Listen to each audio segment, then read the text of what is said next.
there's so many films about like violence against women and women's trauma, and they don't reflect, I think, the ways in which young women actually talk about like how much of a nightmare it is to be a young woman in the world sometimes.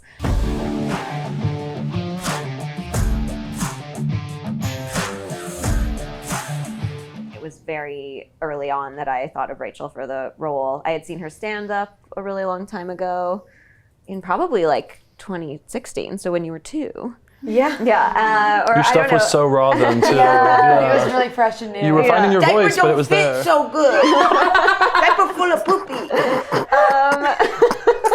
I already knew Allie, not super well, but I feel like everything I had heard about her and seen of her work, all amazing. And then we had that chemistry read together, and I just felt like we clicked, which is hard to do. On Zoom. On Zoom, with all these chemistry reads in a row, and you're like, I'm somehow connecting with you, which is really connecting with everyone. Yeah, no, it's rare. And then Allie sent me the script, and it was just beautiful, and I really felt like I had never read a script that handled trauma and like PTSD in this way that was not some sort of like revenge thing or just one moment in time. Like it was that kind of what it is in real life, which is like slow burning and brutal, and then sometimes boring and sometimes funny, and then you become a bad person or you're rude to your roommates. Like, you know, it was just so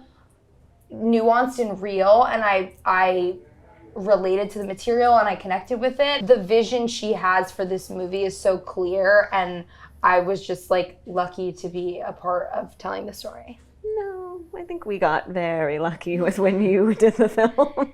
Maybe we're all lucky to be on this cast. Maybe we're all I feel lucky. lucky. There's a scene where we're in the green room at the comedy club, and my character comes off stage, and there's a guy in the green room being shitty, and that felt probably the most. There's a straight guy being shitty, and I was like, Maybe in that situation exact before. That's it. Yeah, I was like, this is every night, actually. That was just a reality show camera we put up at the comedy club. Something that attracted me to stand up from the beginning was being able to sort of take things that felt traumatic or embarrassing and then own them on stage and transform those things into empowering things. And that was sort of like the electric drug that Olga will one day get addicted to.